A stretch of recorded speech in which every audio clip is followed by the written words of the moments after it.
How many people can breathe deeply? People don't breathe, and when you're stressed,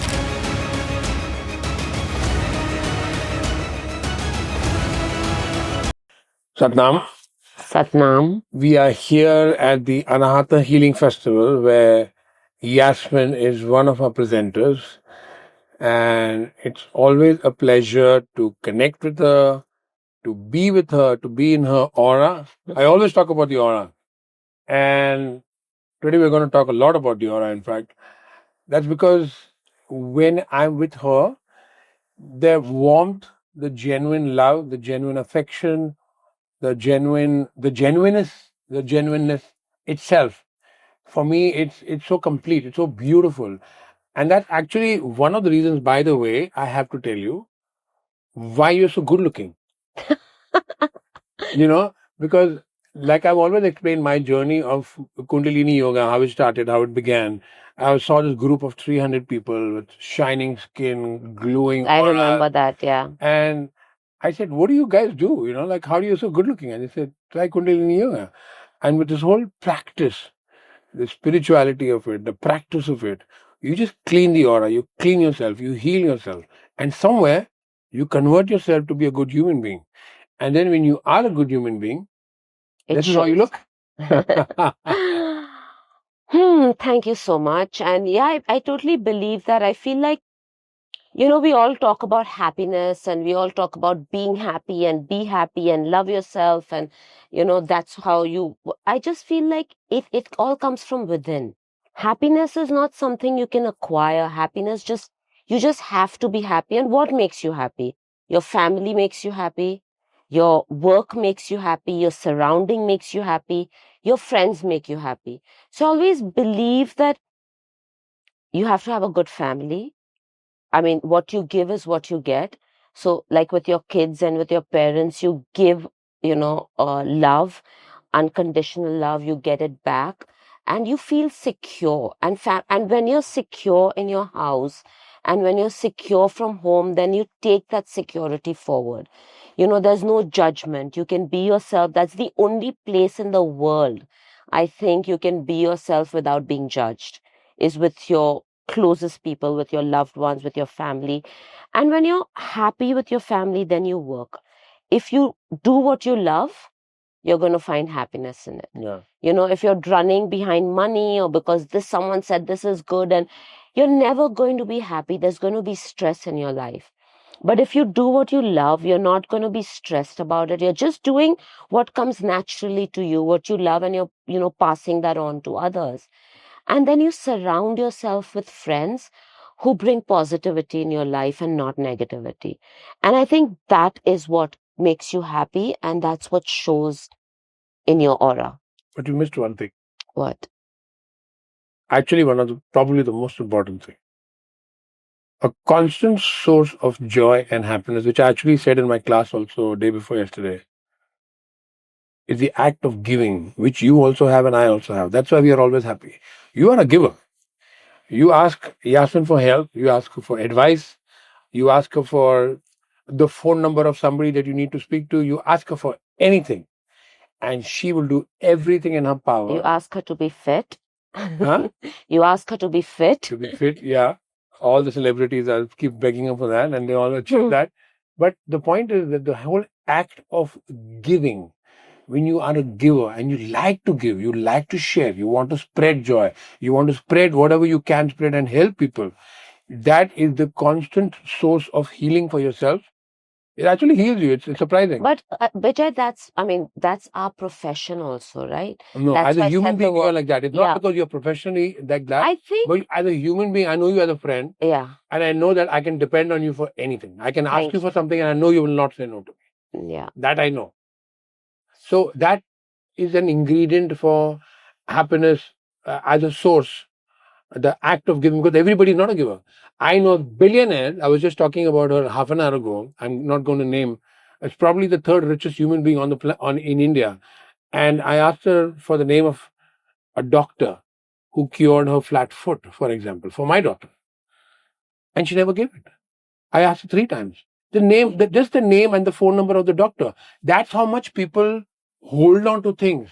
What is mine? money, my contacts, my doctor, my thing. They hold on. They're not givers. But she's not a happy person. She's not a good looking person. So I'll tell you a recent story that happened 2 days back. One of my clients, who's not from, the country, I mean, not from the city, was coming to see a doctor, and her mother requested that, can you come with us? And so I gave them the doctor's number, and she said, can you please come because, my daughter trusts you. So I was like, okay. And I went with them, and my son said to me, he's like, Mom, why are you going? You have such a busy day and you're still making time in your day to go with this person. It's not your job. You train her, she's your client, whatever. And I said, because her mother requested me to come. And he said, but you do realize that's 3 hours of your day and you have a ton of work to do. And I said, I don't know, but when someone requests you that, can you come? It's just natural for me to go. So I went with her to the doctor. Of course, it took like 3 hours and it was the other side of town and whatever. And then the mother was like, thank you so much. And I said, why? You don't need to thank me because I wanted to do this, Yeah. right? It was just something and yeah, we do things, we give in ways that we don't even realize. It's not even like an act of giving. It's just something I think that needs to come naturally to everyone. Yeah. It should. The whole world would be a better place. But like my wife Sonali, she always questioned this about me because, for example, I deal in art, you know that. And there's an art dealer who's cheated me twice. And it was a lot of money. And it was a proper cheating, like whatever word he had given me, he went back on it. It's fine. And recently, but I never spoiled relations. It's written in my book, never spoil relations with people. And there was a painting I had. He wanted it. He confirmed it at 4 o'clock in the evening. At 7 o'clock in the evening, there was an auction in Pandols where the same kind of artist, the same kind of painting tripled in price, which means that something which I sold for 1 crore and 70 lakhs became worth 3 crores at least. And this guy calls me up at 11 o'clock at night. He's saying, Vijay, our deal is on, right? I said, I give you my word, right? And I'm a Punjabi. And, integrity is part of the handbook for success for me. So I said, don't worry. So Sonali said, he's cheated you twice. If you say no to him, it's a verbal commitment. You make 1 crore and 30 lakhs more. I said, but I don't want to make that extra money. Because I want to be able to sleep at night. The best part is, 2 weeks after that, he cheated me in some other deal again. The point is, she was laughing, but I will still not ever do anything wrong with him because it's my fitrat, it's my integrity, it's my sleep at night. This is my peace, my bliss, my joy.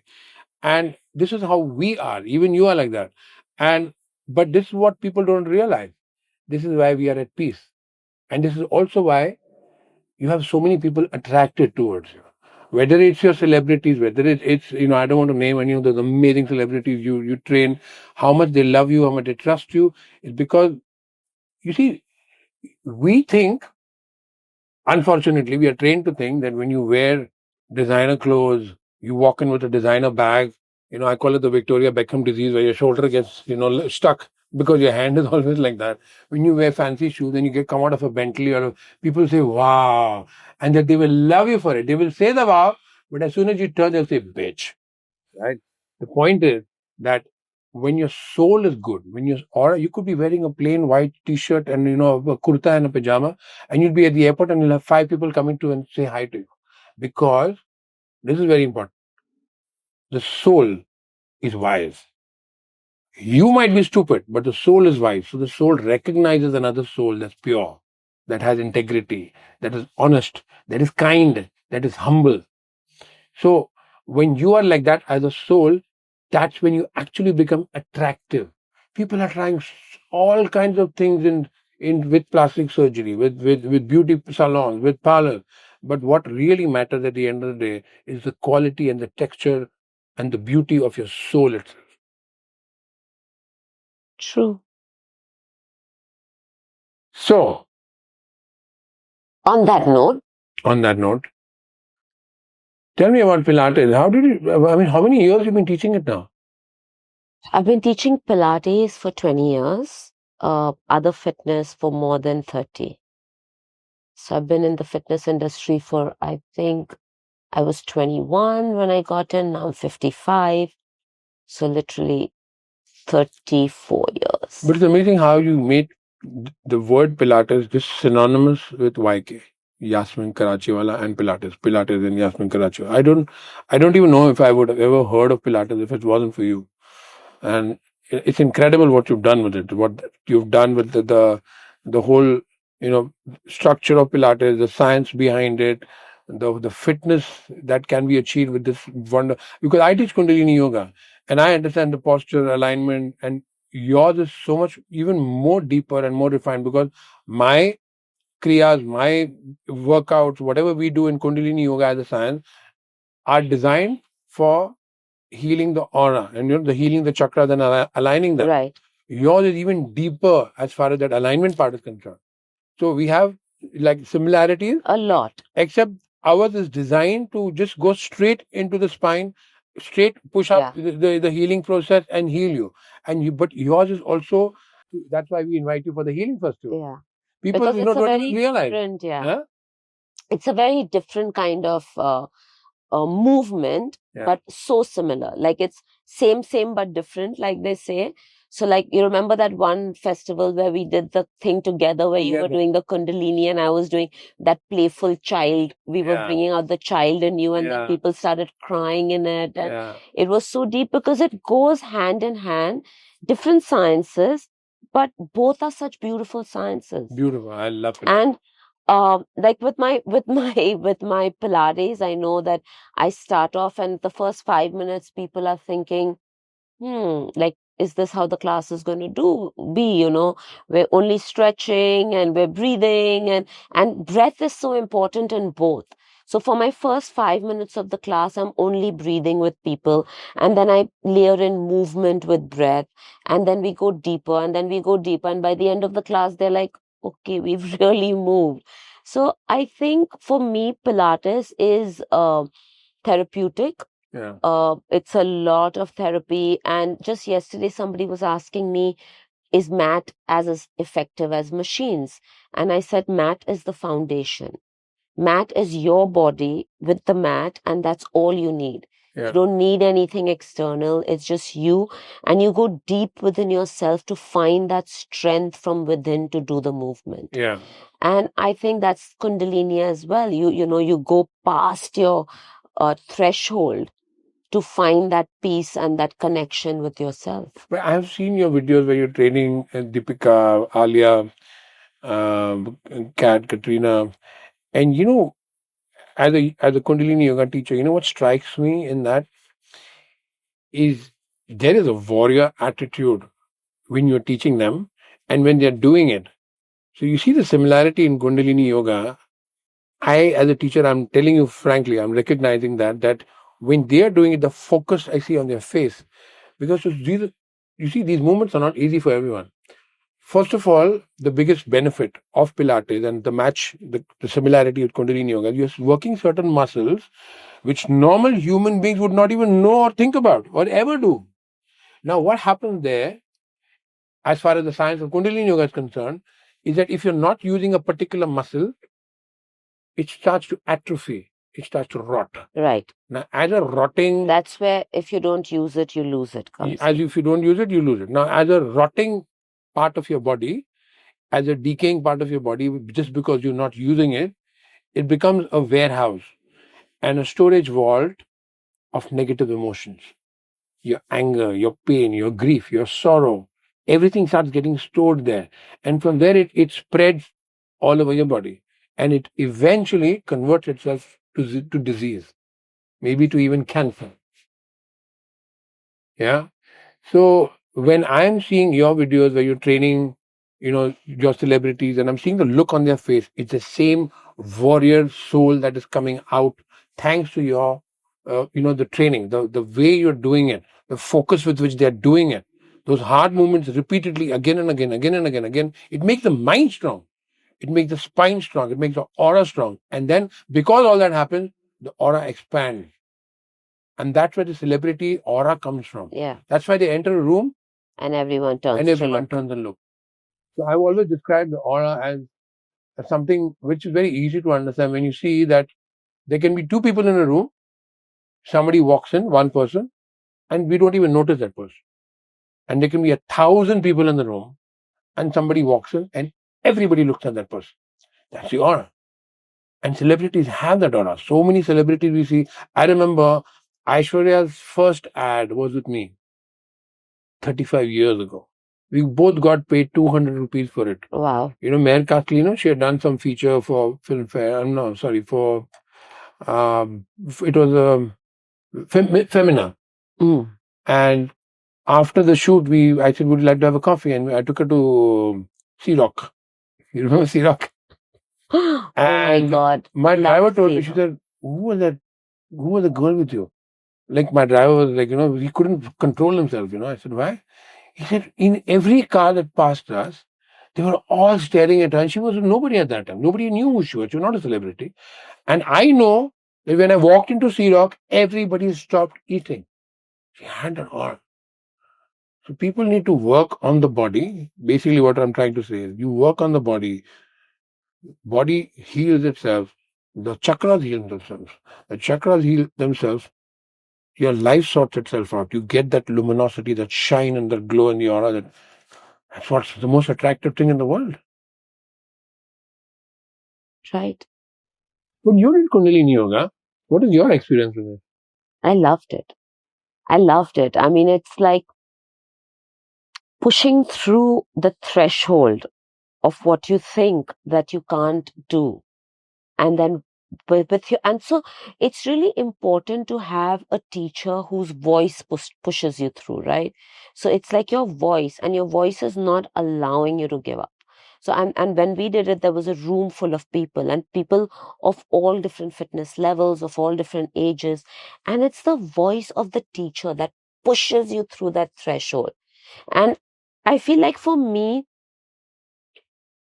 it's pushing through thresholds that makes you stronger in the mind, because it's all a play of the mind. And if your mind decides that it can do it, you will do it. And your mind is strong when everything else in your body and your lifestyle is aligned. Yeah.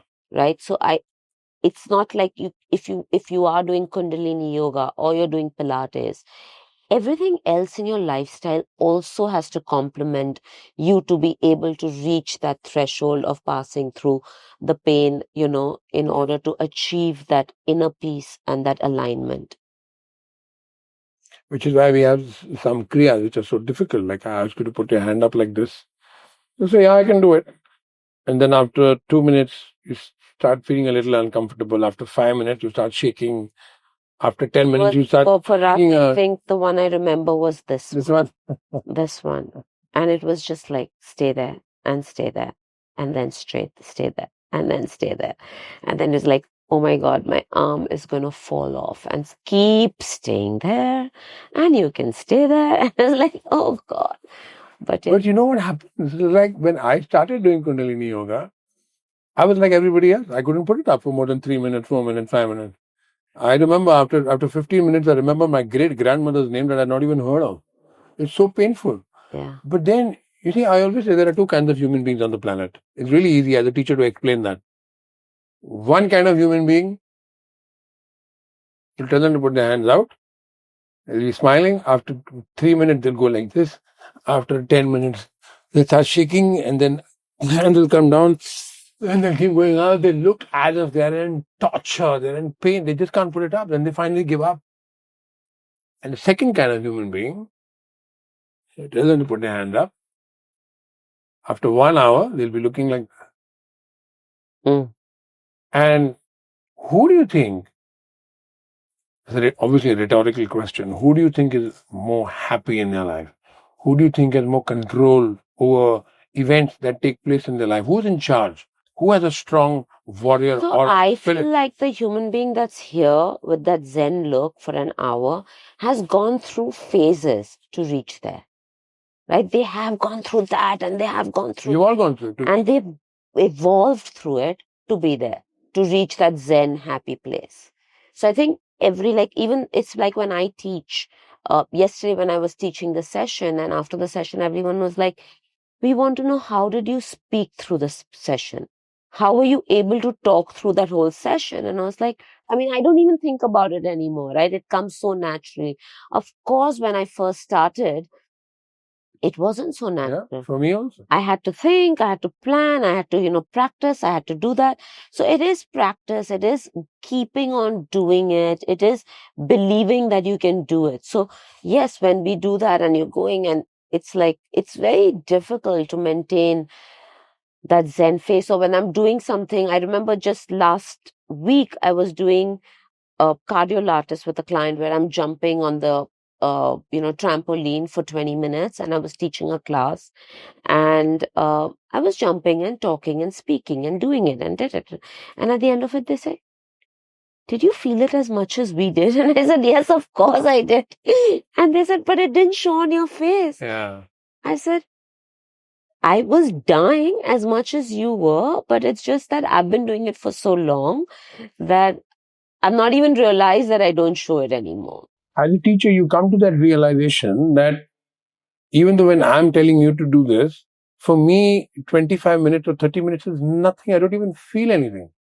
And then when I open my eyes and I see everyone go through that torture, and I remember my torture at that same time, the way I was as student and what I went through, you realize how far you have come and why now your mind is also calmer, why you're so much in control of not only your emotions, but also to a large extent, believe it or not, your life itself. Because your life is nothing else but energy. Everything that is happening around you, your money, your happiness, your joy, your relationships, is all happening actually in a very energetic form. It's all vibrations. And it's a reflection of your own vibration. That's why every opportunity I get, every chance I get to speak about it, I always talk about it, the garbage in the stomach.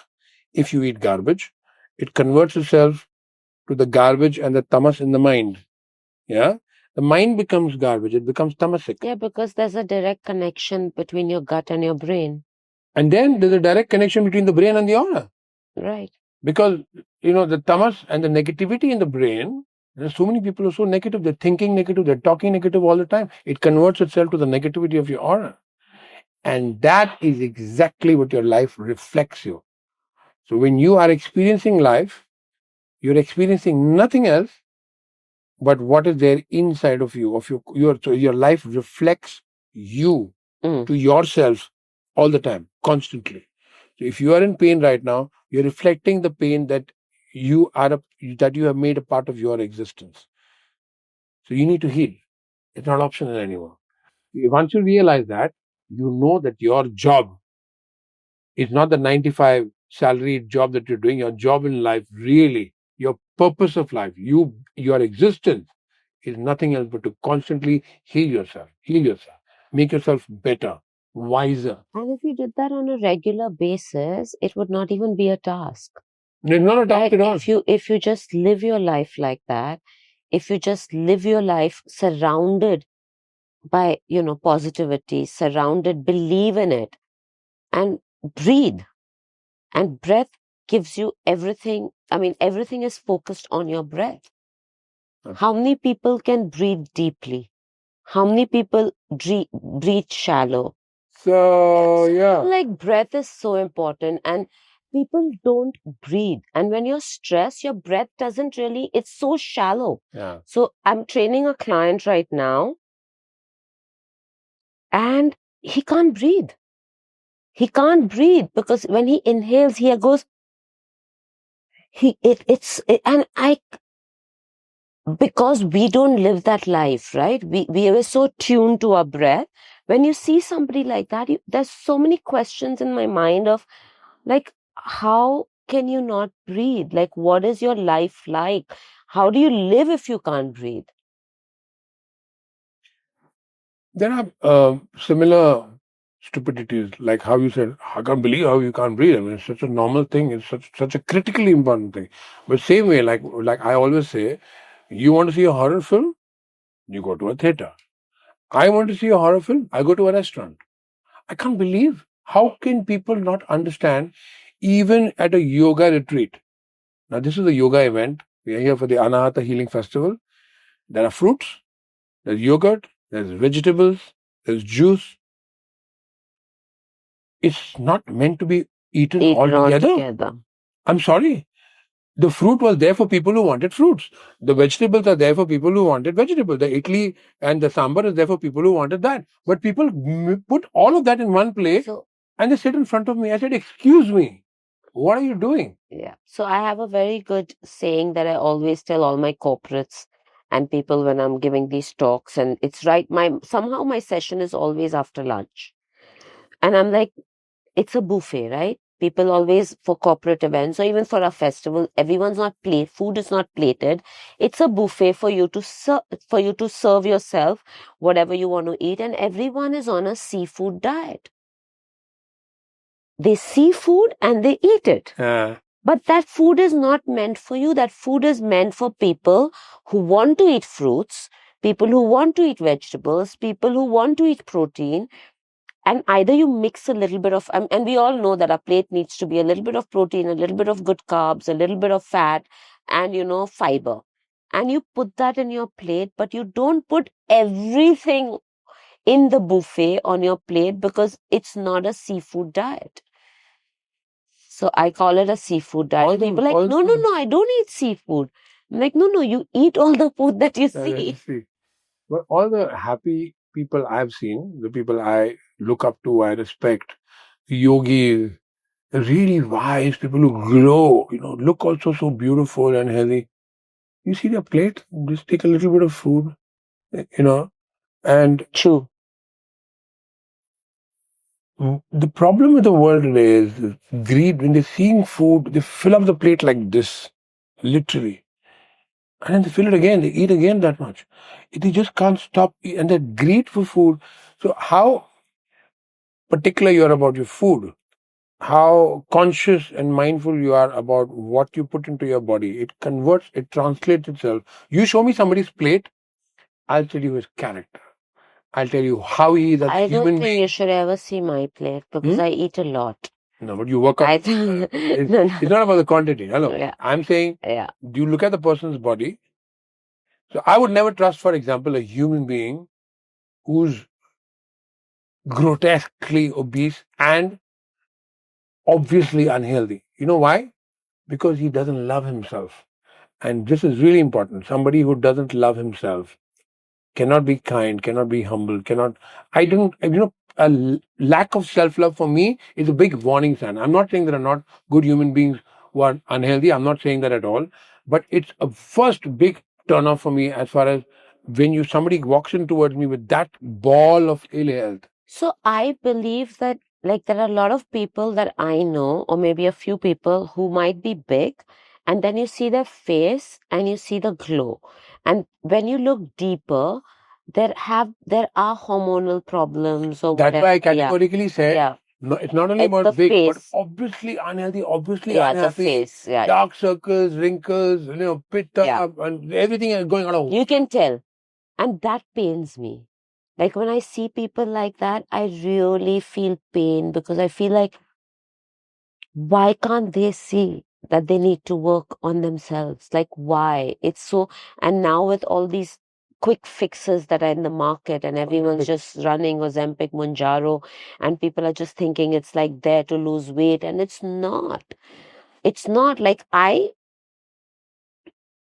mean, it, that's another thing that hurts me. I mean, I feel pain when people run to do it because it's like a quick fix, and they think we've tried everything, and you break it down, they've not tried half the things that they think they have. They've not had discipline. They've not had, yes, somebody who's 100 plus kilos and finds it really difficult to lose weight after eating right and working out, which I know a few people who are like that, and it's affecting their health, and under doctor's guidance are planning to do it, I would say, yeah, sure. Do it to kickstart, to give your body that little, acceleration to get there, and then take charge of your life. But if your doctor suggests it. But I have to tell you that about 10 years ago, I met this really obviously enlightened human being.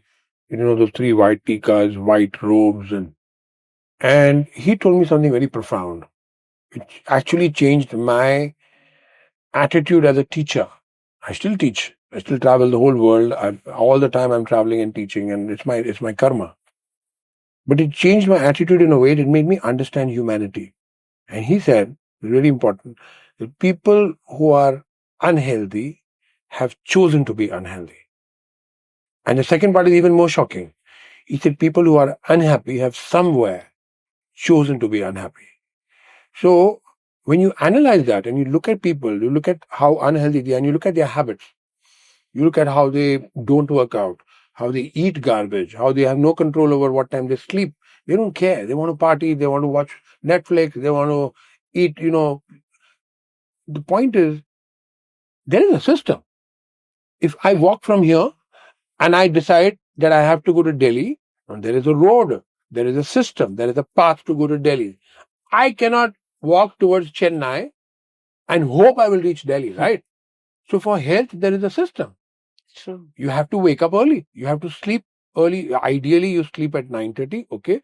10, 10:30, 11. But what, 2 o'clock, 3 o'clock, 4 o'clock, for what? Because you have to binge watch some stupid show? And that's a priority over your health? Be unhealthy. Punjabi ch kehte maro. What do you do? True. But there are people who are just... So I always say the biggest crime and sin in the world is agyanata. It's a crime to be dumb. Because, you see, you're just doing everything mindlessly. There's no control over anything. You wear anything, you do anything, you eat anything, you say anything. Agyanata. Stupidity. It's a crime to be stupid. And then if you're unhealthy, then if you're unhappy, and then if you don't have good relationships.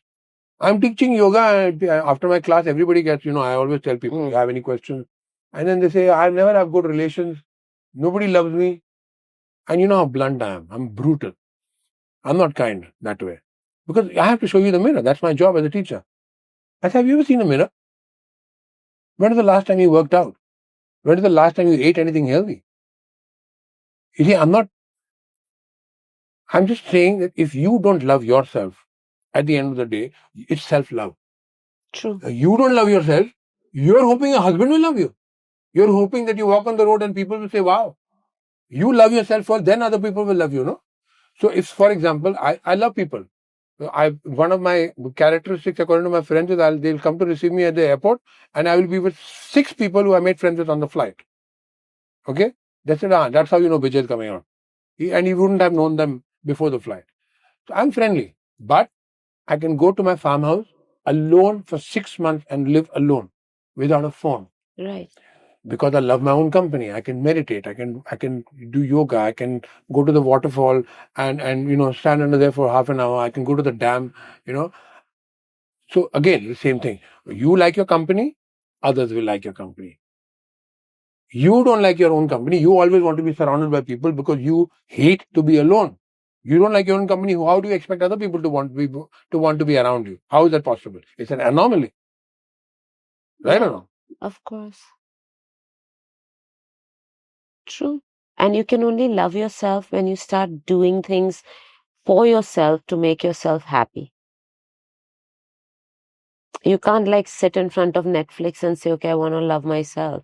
But when you start looking after your health, you start putting good food into your body, you start, being physically active, you are going to feel good. And that's going to make you, I feel that's going to make you love yourself.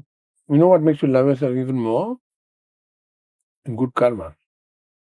I'll tell you why. Let's say you cheat somebody. Now you are eating right, you're eating healthy food, like you said, you're working out. But let's say you hurt somebody by cheating them. Let's say somebody owned a piece of land, for example, and you cheated out of that land, and now the land is yours. And you hurt someone, he's crying, he's cursing you. Bad karma. Now, somewhere, your soul will not allow yourself to love yourself. You see what I mean?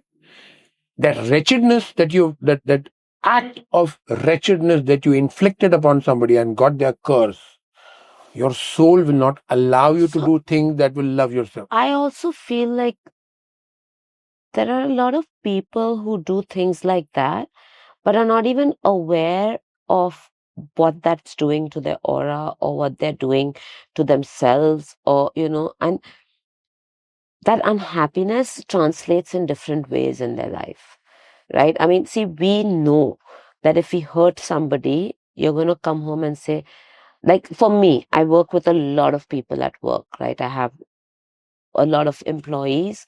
I have like my whole staff, and I'm very friendly to everybody. I'll be like patting them on their back and saying chalo. But at the same time, I'm very disciplined with the way I want things done. And if they're not done that way, I get upset and I might say something and fire somebody. And then after about half an hour, I start feeling bad. And then goes and tell that person, listen, I'm really sorry that, I shouted at you so badly. It was not okay. And they'll be like, no, no, ma'am, you're okay. We messed up. I said, yeah, but the way I reacted to you was not okay. And I'm sorry. And, but you need to do this way. And that's a joke in the like studios. My son will come and tell me, he'll count. Okay, now let's see when you go. Like this, I'm not gonna go. I'm really irritated. I'm really angry, and I'm not. And he's like, they'll all look at their watch and they'll say, let's wait to see. So it's like, yeah, people mess up. We're humans, and yes, sometimes it costs you like not even money, right? They could mess up, say, your schedule when you're coming to the gym. You've shown up and they've not scheduled you in, and you've made that effort to come to the studio and there's no trainer available.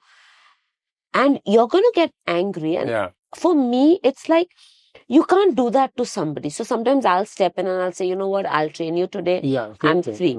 And So, and then I'll go back to them and say, how do you make a mistake like that? And they'll say, oh, ma'am, sorry.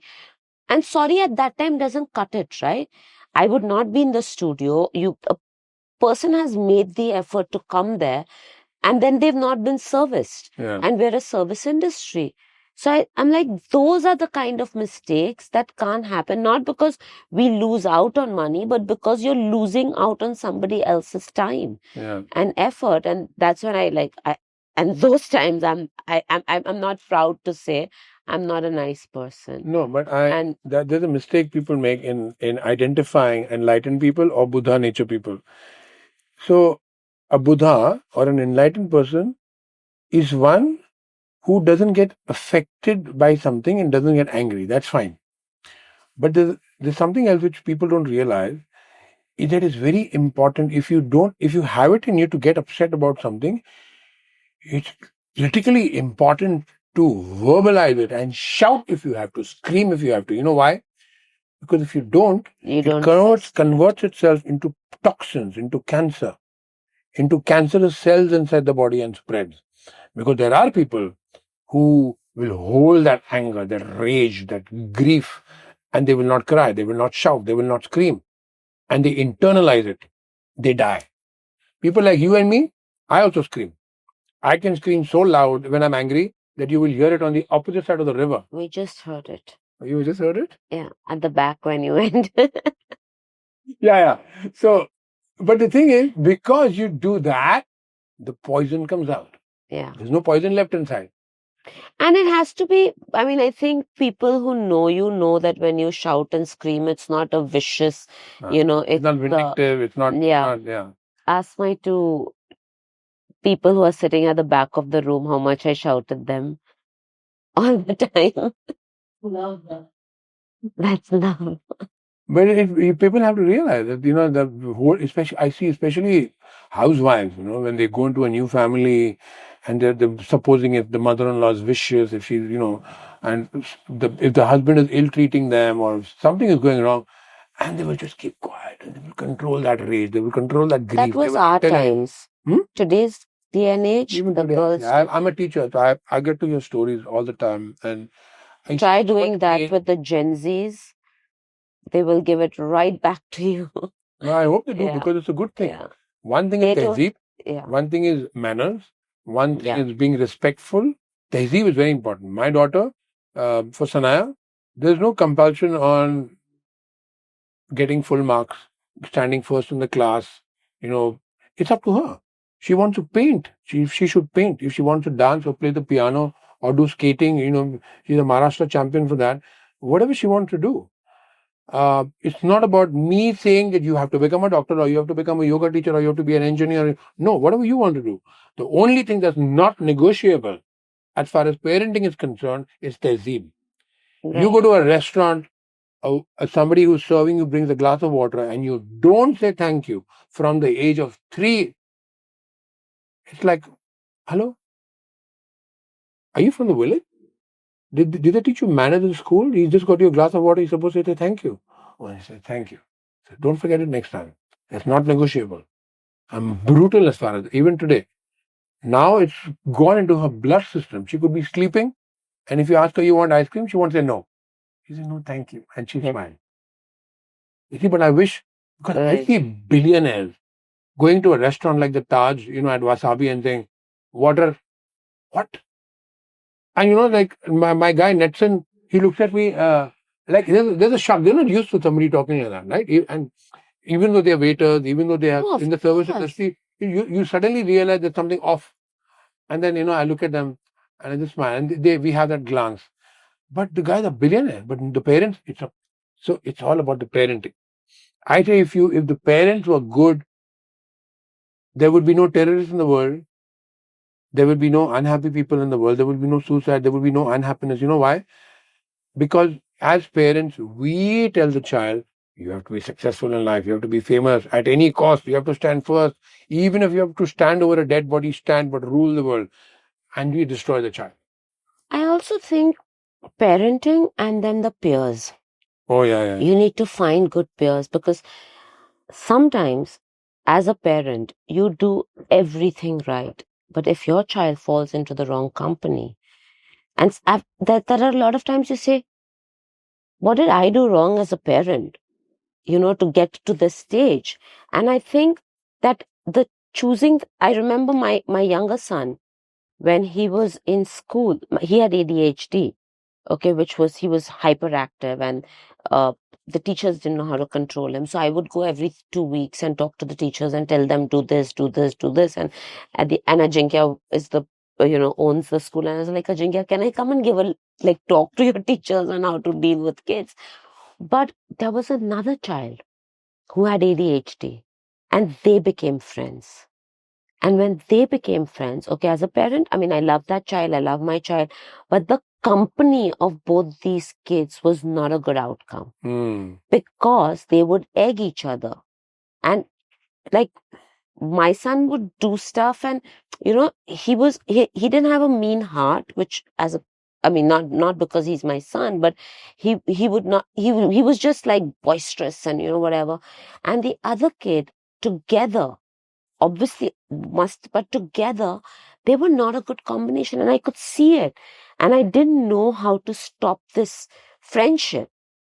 Because you can't say don't be friends, because you don't even want to be that parent that is teaching your kid that, because there could be another parent who would tell their kid not to be friends with him. But and then somehow I managed to get them apart. Somehow, I don't remember what I did then, and he was making more friends, and I would keep him in the company of other kids, and they kind of grew away, and I think that their division got separated. And I think I went and spoke to the teacher and said, can you put them in two different divisions? Because, and it helped knowing Ajinkya at that time. So, but that combination I knew could become very lethal. I feel like, there's so much they're exposed to suddenly. Indian kids when they go abroad. So, and as a parent, there's only that much you can check. So I told my older son, and I told one of his best friends, you're responsible, and my nieces, you're responsible on checking on him. Like, you need to make sure that he's all right. And I think for parents, you need to find those tools on how you can lead your kids when they're away from you to be on the right path. So you know what tool I used for Sanaya?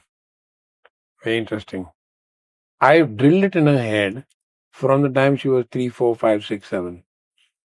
And I'm never going to stop you from doing anything you want. You want to color your hair red? Do it. You want to shave your hair off? Do it. You want tattoos? Do it. You want to have the worst friends, when she did at some point. Like the worst girl in the school was the best friend. Like she had a history, that girl. I said, you know what? It's your life. You want to smoke? Smoke. You want to drink? Drink. Destroy your life if you want to. It's your life. And you know what? I'm not going to stop you because you will be destroying your life. So you see what happens is, I'll tell you why I did that.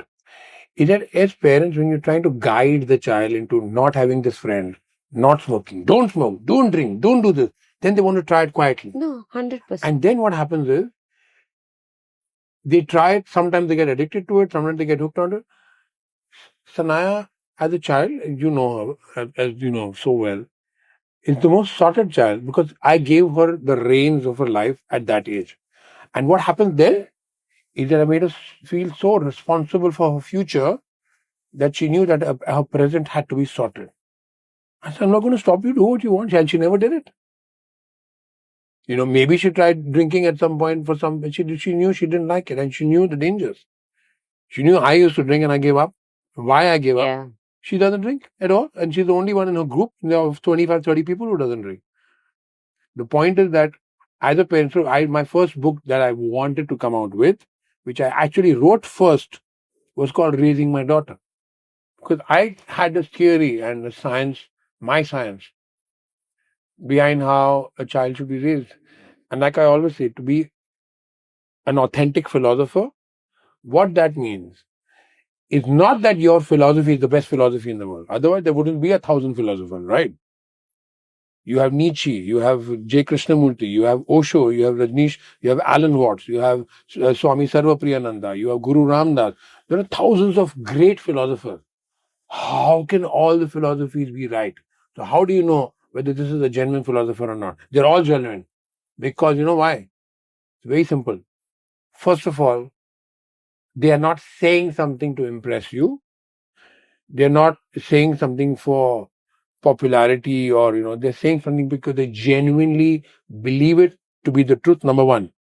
They genuinely believe it to be the truth. Second, most importantly, it worked for them. They were happy human beings. They had a good life. They had a happy life. They had a good, it was a complete life for them and it worked for them. Now it's up to you. I was telling somebody this morning. I said, it's not about this teacher being good, that teacher being good, or this philosophy, whether Kundalini Yoga is good, or Zikr is good, or Sufi whirling is good, or mantra chanting is good, or Bhakti is good, or Yoga is good. No. They're all good. They're all different paths. They're all different truths. You find which one suits best for you. So as a philosopher, what philosophy I write in my books, what I say, boss, it's my philosophy. It worked for me.